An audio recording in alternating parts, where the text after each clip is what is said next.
God morning, good God morning. Trying to say what is going on. But anyway, good God morning, good God morning. I am RosaJ, doing God's way each and every day. And I come to share good news. Cat Partner says, if you know something good, share it. Share it with the world. And I am excited to share A Course in Miracles. Yes, yes. So I do this every day, and I am a little early because I have to get out of here. Yes, I have to go do what I do. So, good morning. How are you, Ken? It's good to join me. Where are you joining from? Please tell me where you're coming in from, because I can kind of forget that Facebook and YouTube is all over the world. I'm about to do Periscope too. I desire more people to hear this word from A Course in Miracles. It has changed my life. My perception of the world has changed. And what I find is when I started this journey in 2008, my life has changed dramatically for the good. Isn't that something? Even when things feel bad or look bad, I can go beyond that and find good in it. Because I realized, hey Tina, I realized that my life is about my perception of the world. So I have to clear my mind of all the chaotic things, because people do what they do. You know, you just act out until they realize that they don't have to act out. All you have to do is be in the frame of goodness, which is God. You know, a lot of folks talk about how they're Christians and stuff, and then they spit up on everybody, you know, make bad comments about people, talk about people, gossip, you know, that whole thing that we do, judge and all that. Well, of course, the Miracles has taught me not to judge as much. And when I become aware of my thoughts before I open my mouth, I can choose to either say it or not say it. Say it in love and just to help somebody, or say it to bring them down. I desire to say things that bring people up. It's a process. We have to go through that process. Or as my cousin used to tell me, grow through that process. And it is about growth. And it's not about physical growth. It's about emotional growth. It's about mental growth. It's about heart-loving growth. And that's what I find. Life becomes so fantastic that I don't have to stay in that angst and anxiety of all those defects that humans have. God tells you how to think, and he tells you how to act in the Bible. It's in Ephesians. Don't ask me where. Spirit wants to say it's 31, but I think it might be 13 Ephesians. I don't know. But I know in Ephesians, he tells you what to think about, and he tells you how to behave. And in Corinthians, he tells you what love is. And it also tells you what love is not. So you might say, oh, I love you, but then judge those people. You might say, I love you, and then go into your angst and anxiety about what they've done. And even beyond that, you have to go beyond their behavior and recognize that's not true. We come here with that, but then we learn some other behaviors as a child, you know, that crying and making noise and having temper tantrums.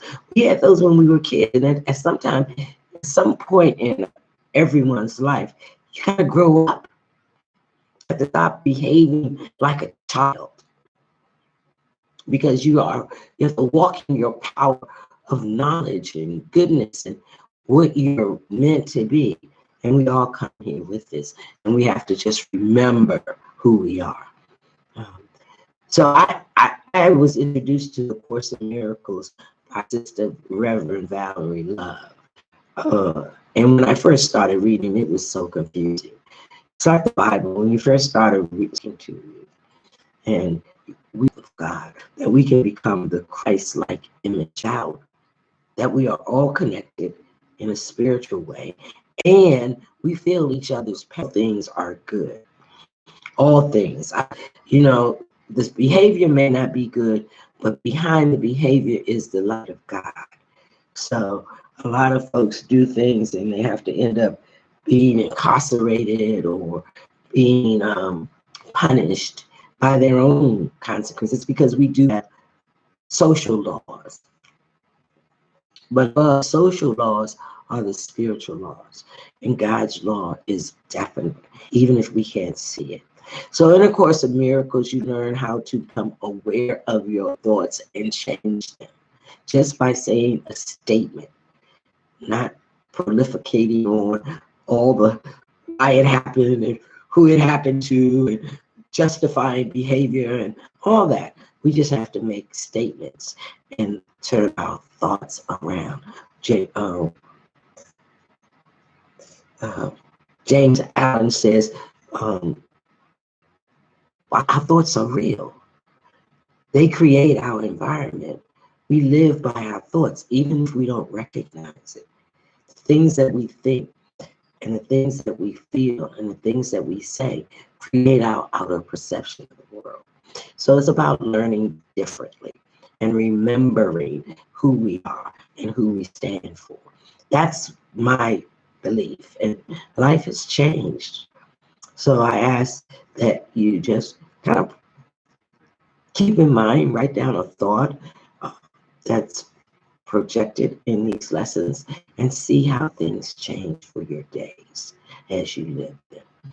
So let's get into the lesson. It is lesson, and you can write this down and carry it around with you. Type, you know, in you can go to your app store and get the lessons in A Course in Miracles. Download that app.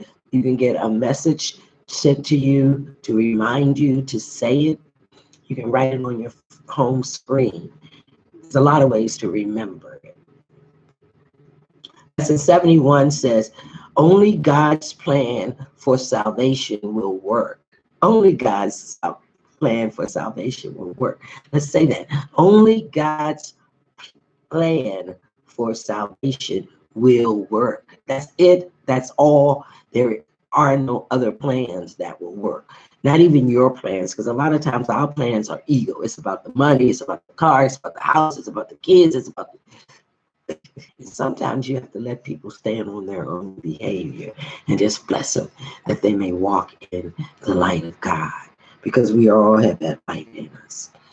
So it says, it is senseless for me to search wildly about for salvation. It just doesn't make sense. It causes all kinds of angst and anxiety when it's already in us. But when I reached for it, it was not there. How many have honored people and found that they were human and they do something that just totally disrupts that whole concept of who you thought they were? But it's not there. I was mistaken about where it is. I was mistaken about what it is. I will undertake no more idol seeking. Remember, God says somewhere in the Bible, I'm a jealous God. No, he's not a jealous God. And that you should have no other idols but me. Honor no one else but me. God's plan for salvation will work. And I will rejoice because his plan can never fail. Now, when we talk about failure, we talk about things that fail, but failure is only a lesson to be learned to get back up and do something different. You cannot do the same thing and think you're going to get a different result. That doesn't work. So you know that only God's plan, dear, specifically. God's plan for salvation will save me from my perception of this. So when something comes up and it gives you angst and anxiety, you could just merely state that statement. God's plan for salvation will save me from my perception of this. What I see this as, God's plan will change that. You don't know what it is, but you do know, and I do know, that God's plan will save me from spitting up on somebody, responding in a negative fashion. Sometimes you don't have to say anything. You just have to remind yourself that God's plan will save you for this. Blaming salvation is in his plan. Let me perceive this only in the light. Anything else, and anger and frustration and jealousy and all that comes up. Say to yourself, only God's plan for salvation will work, and let me perceive this only in the light of God's plan for salvation. Stuff comes up, and the thing that I know is that when we're learning something different, situations will present themselves for us to practice this. Only God's plan for salvation will work, and I will not perceive this in anything but God's plan. And then walk away. Sit down and go to some quiet place and let God give you the plan to work in that situation. So lesson 72 says, holding grievances is an attack on God's plan for salvation. What do we mean by grievances? Unforgiveness. If we hold grievances against things, places, people, it'll block God's plan for salvation. It'll stop us from seeing the truth in that situation. And sometimes the truth is you. Sometimes, and I'm not even going to say sometimes, all the time, if something happens, it may not be your stuff, but you may have perceived it in the wrong fashion and reacted in an ungodly way. And therefore, situations just start happening. So what do they mean? Holding grievances is an attempt to prove that God's plan for salvation will not work. Let's say that again. Holding grievances is an attempt to prove that God's plan for salvation will not work. That's the plan for ego. Ego wants to tell you that God's plan won't work, so situations come up and we act out. Have to overcome that, because when we hold grievances, we block the light of God in that person and in us, mostly in us. Yet only his plan will work.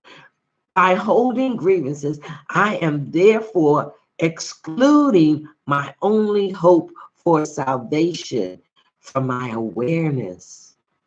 When I'm angry or frustrated or unforgiving to a person or a thing, we're holding ourselves back from the awareness of what we must do next in God's light.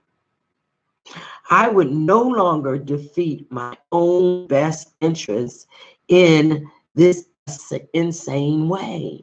At some point, you have to know that your behavior is insane. You have to look at you, look at me, not outside of me. So I can't hold grievances. I can't be unforgiving, because it's only going to block the light for change.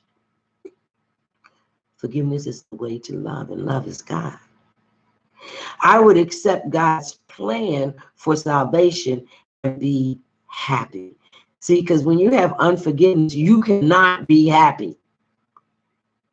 I desire to be happy in my life. So a specific application is, I am choosing between misperception and salvation as I look on this. Choosing salvation over misperception. Show me, Father God, and I hold no grievances,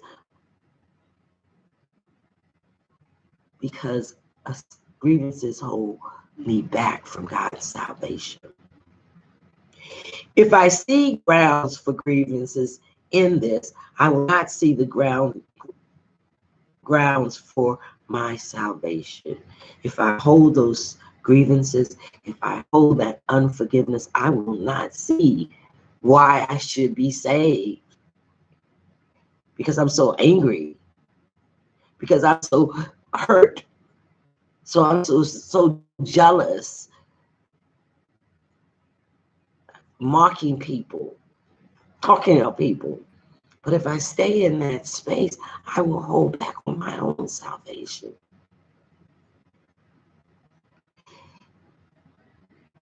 And when a situation arises that you can't say anything, you can say, this calls for salvation, not attack. This calls for love, not unforgiveness. This calls for love, not spitting up, not being mean or angry or want to get them back. Remember, holding grievances is an attack on God's plan for my salvation. Not for theirs, for mine. This is a lesson, of course, in miracles for me. So our two plans, and we can close our eyes and say them, only God's plan for my salvation will work. And holding grievances is an attack on God's plan for salvation. Only God's plan for salvation will work. And holding grievances is an attack on God's plan for salvation. What you get out of that? Do you think that can happen for you? Are you sure? Hey, Dana, holding grievances. How can we be creative if we're always thinking about the negative? How can we write that next book? How can we pray for someone else if we're praying in grievances? Oh, I hope they get what they deserve. Don't worry about it. God will work it out. You don't have to wish nothing bad on them. Wish they're good. Wish for their happiness. I do this every day. I do this every day. I pray for others that they may be in God's salvation, that they may move in a happy way, that they may be satisfied with who they are and how they are. It is my purpose and my function to remember who I am on this planet and who I'm supposed to show up as. Only God's salvation will work. Not mine, not my ego. So work on this today. Be blessed. Have a good God and know that I love you and there's nothing you could do about it. And you don't have to do anything about it. It's me. Have a good God day. Know that I love you. Namaste. Please remember to subscribe to my YouTube channel. It's in the description. And order my book, I Am Affirmations for the Living. It makes you to another. Share this out, like it. Someone needs to know who they are. That's why I do this. Remembering you are God's image. You are the Christ walking, the living walking Christ. And Christ showed us how to live in this world. So be blessed. Remember, only God's plan for salvation and grievance will hold back that plan. See you tomorrow. Yeah.